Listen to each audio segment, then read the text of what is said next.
بسم اللہ الرحمن الرحیم۔ آج کا ہمارا سبق ہے سورۃ البقرہ آیت نمبر 256۔ پہلی آیت ہے لا نہیں، اکراہ جبر زبردستی، فی الدین دین میں، لا اکراہ فی الدین دین میں جبر اور زبردستی نہیں ہے۔ اس آیت کو عام طور پر آیات جہاد اور آیات قتال کے مقابل سمجھا جاتا ہے کہ جب اسلام میں جبر نہیں ہے تو پھر یہ جہاد کا قرآن کریم میں حکم کیوں ہے، قتال کا حکم کیوں ہے۔ اصل میں سمجھنے کی ضرورت ہے، دو باتیں سمجھا رہا ہوں، آپ کو انشاءاللہ سمجھ آ جائے گی۔ جہاد کا جو بنیادی مقصد ہے وہ کسی کافر کو زبردستی مسلمان بنانا نہیں ہے۔ جہاد کا بنیادی مقصد ہے دنیا میں عدل و انصاف اور امن و امان کے ساتھ حکومت کا قیام ہے۔ قرآن کریم میں اللہ تبارک و تعالیٰ کا فرمان هو الذی ارسل رسولہ بالہدی ودین الحق لیظہرہ علی الدین کلہ، فردن ہر بندے کو مسلمان بنانا یہ جہاد کا مقصد نہیں ہے، بلکہ جہاد کا مقصد یہ ہے کہ اسلام بطور دین کے یہ باقی ادیان پر غالب آ جائے۔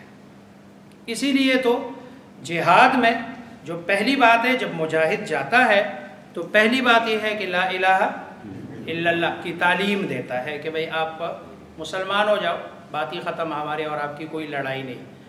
اگلا مرحلہ یہ لڑنے کا نہیں ہے، اگلا مرحلہ ہے جزیے کا، کہ آپ جزیہ دے دو، ہمارے ملک میں رہتے ہوئے ہمارے ماتحتی میں آ جاؤ اور آپ ہمیں جو متعین ہو جاتا ہے جتنا بھی جزیہ وہ آپ دیتے رہیے، اب اس کے بدلے میں ہم آپ کے مال کی بھی حفاظت کریں گے، آپ کے کافر رہ کر، کافر رکھ کر آپ کے مال کی بھی حفاظت کریں گے، آپ کے جان کی بھی حفاظت کریں گے، آپ کی ساری چیزوں کی حفاظت کریں گے۔ اور جب آپ جزیہ دینے شروع ہو جاؤ اور آپ ذمہ بن جاؤ تو آپ کا مال، آپ کی جان یہ ایسے ہی ہے جیسے کسی مسلمان کی ہے۔ اور اگر گہرائی میں جایا جائے تو گویا کہ لا اکراہ فی الدین یہ ایک حقیقت کو بیان کیا گیا ہے۔ دین میں اکراہ نہیں ہے، کسی کو زبردستی مسلمان بنایا ہی نہیں جا سکتا۔ کیوں؟ اس لیے کہ ایمان تو نام ہے تصدیق قلبی کا، ایمان لا الہ الا اللہ کا زبان سے جو اقرار ہے یہ دل کی ترجمانی ہے۔ اصل اسلام تو وہ ہے کہ جس کے دل میں اسلام ہو، جس کے دل میں ایمان ہو۔ اور اس کو سمجھانے کے لیے قرآن کی ایک آیت ہے، اللہ فرماتے ہیں الا من اکرہ وقلبہ مطمئن بالایمان۔ اگر کوئی مسلمان ہے اور کوئی آدمی گن پوائنٹ پہ اس کو کہے کہ پڑھو لا الہ الا اللہ کا انکار کرو تم، اور وہ لا الہ الا اللہ کا انکار کرتا ہے زبان سے لیکن اس کا دل مطمئن ہے ایمان پر، تو یہ بندہ دائرہ اسلام سے خارج نہیں ہوتا۔ اس کا مطلب یہ ہے کہ ایمان کا تعلق دل سے، اور دل پر کسی کا جبر ہو ہی نہیں سکتا کہ دل سے کسی بندے کو مجبور کیا جائے۔ تو لا اکراہ فی الدین کا مطلب یہ ہے کہ کسی کو مسلمان اگر بنا بھی دیا جائے، مثلا اگر کوئی کہہ بھی دے، آپ نے گن پوائنٹ پہ اس کو کہہ دیا کہ بھائی لا الہ الا اللہ پڑھو، اور وہ لا الہ الا اللہ پڑھ لیتا ہے اور دل سے اس کا اقرار نہیں کرتا، دل سے اس کی تصدیق نہیں کرتا، تو ایسا بندہ اللہ کے ہاں مسلمان نہیں ہوتا۔ تو لا اکراہ فی الدین کہ دین یعنی کسی کو مسلمان بنانے میں کوئی جبر اور زبردستی نہیں ہے۔ اگلی بات، اگر کوئی آدمی مسلمان ہو جاتا ہے، مسلمان ہونے کے بعد پھر بعض معاملات میں جبر بھی ہے اور زبردستی بھی ہے۔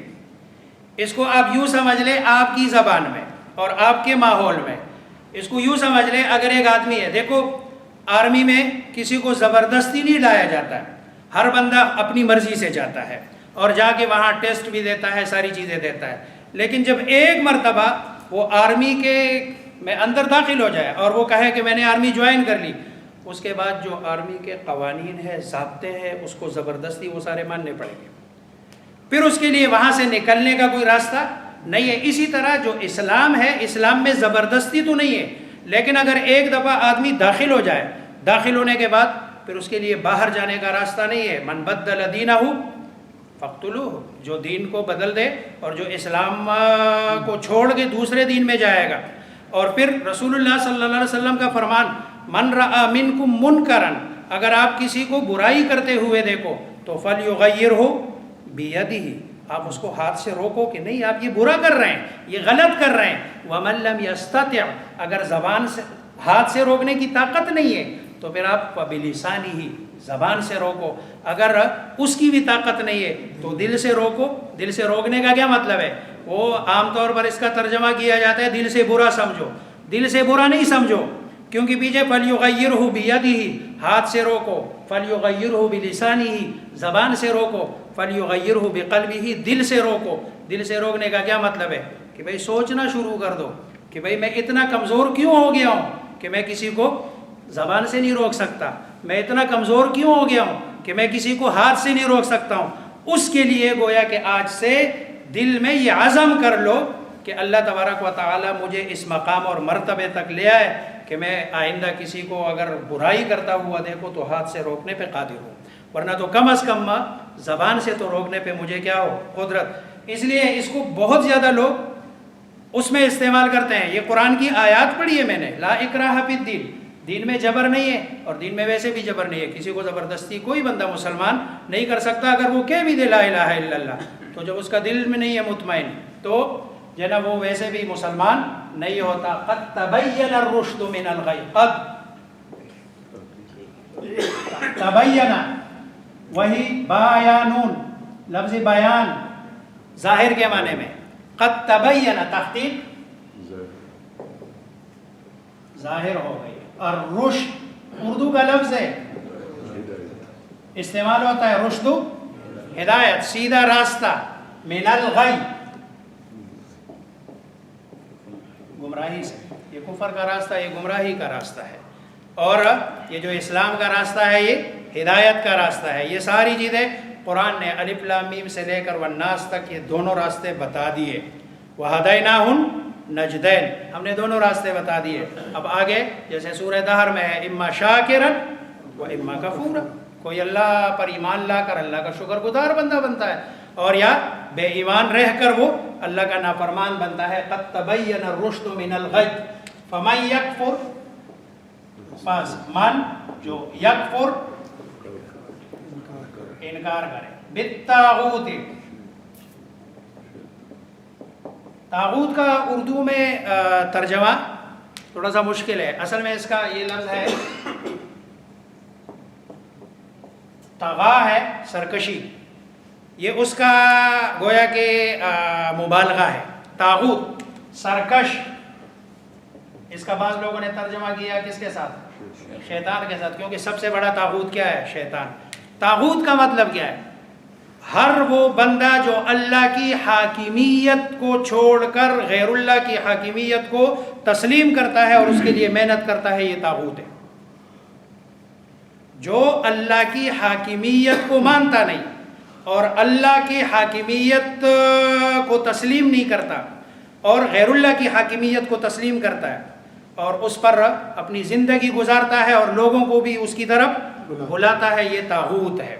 اور جو دین کے راستے میں روڑے اٹکاتا ہے، جو دین کے راستے میں اللہ کی حاکمیت میں روڑے اٹکاتا ہے، یہ ساری چیزیں کیا ہے؟ طاغوت ہے۔ آپ اللہ تبارک و تعالیٰ کے جتنے بھی احکامات ہیں، چاہے وہ کوئی بھی ہو، وہ طاغوت ہے، چاہے وہ مسلمان ہو، چاہے وہ کافر ہو، لیکن نظام سارا کا سارا وہ اللہ کی حاکمیت کو چھوڑ کر غیر اللہ کے نظام پہ چلنے والا ہو، وہ سارے کے سارے کیا ہے؟ طاغوت ہے۔ اور دیکھو اس سے لا الہ الا اللہ، پہلا کام کیا ہے؟ پہلا کام پرہیز ہے، طاغوت کا انکار پہلے ہے، اور یؤمن باللہ، اللہ پر ایمان بعد میں۔ پہلے طاغوت کا انکار اور پھر اس کے بعد اللہ پر ایمان۔ اور لا الہ الا اللہ میں بھی یہی ترتیب ہے کہ لا الہ پہلے ساری الہوں کی نفی ہے، اس کے بعد الا اللہ یعنی اللہ تبارک و تعالیٰ کا اس بات ہے. تو اس کا مطلب یہ ہوا کہ پرہیز یہ علاج سے مقدم ہے. پہلے پرہیز کرو گے اس کے بعد علاج ہے. تو یہ پہلے پرہیز بتایا. اگر یؤمن باللہ ہے اور یکفر بالطاغوت نہیں ہے اس کا مطلب ہے کہ فقد استمسک بالعروۃ الوثقی نہیں ہے, اس نے مضبوط کڑی کو پکڑا نہیں ہے, اس کی کڑی کمزور ہے. بلکہ پہلا کام یہ ہے کہ طاغوت کا انکار کرے. غیر اللہ جتنے بھی ہے چاہے کسی بھی صورت میں ہے ان سب کا انکار. اور اس کے بعد وَيُؤْمِن بِاللَّهِ اور ایمان لائے باللہ اللہ پر. فقد استمسک پس تحقیق استمسک پکڑ لیا. استمساک کے معنی ہے پکڑنا. کس کو؟ بالعروۃ الوثقی. عروہ کہتے ہیں